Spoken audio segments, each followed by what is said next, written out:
যমুনা নদী বেষ্টিত সুবিধাবঞ্চিত 6টি ইউনিয়ন নিয়ে যমুনা নামে সেই বিষয়টি সংশ্লিষ্ট বিভাগের আমাদের বিষয়ে জানেন না।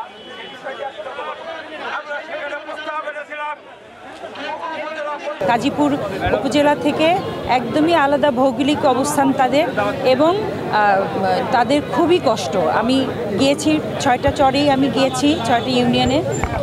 এত মানে রাস্তাঘাটের করুণ অবস্থা, এবং তাদের যাতায়াত, তাদের স্বাস্থ্য ব্যবস্থা, তাদের শিক্ষা ব্যবস্থা, বাংলাদেশের মতো মানে উন্নয়নশীল দেশ, সেখানে একটা উপজেলার একটা জায়গা এত অবহেলিত হয়ে পড়ে থাকবে কেন? আমার মনে হয়েছে যে এই দাবিটা আরও অনেক আগে থেকেই তো উত্থাপন করা উচিত ছিল, এবং সেটা দাবি মেনে নেওয়া উচিত ছিল। তা যাই হোক, দেরি হলেও তারপরেও তারা দাবিটা করেছে, এবং এই যে শান্তিপূর্ণ মানববন্ধন, এটাও একটা দেখার মতো বিষয়। কারণ আজকাল কোনো কিছু চাইতে হলেই সবাই বিক্ষোভ করে, মিছিল করে, কিন্তু এই যে শান্তিপূর্ণ মানববন্ধন, এটা তাদের একটা সুন্দর মনের বহিঃপ্রকাশ।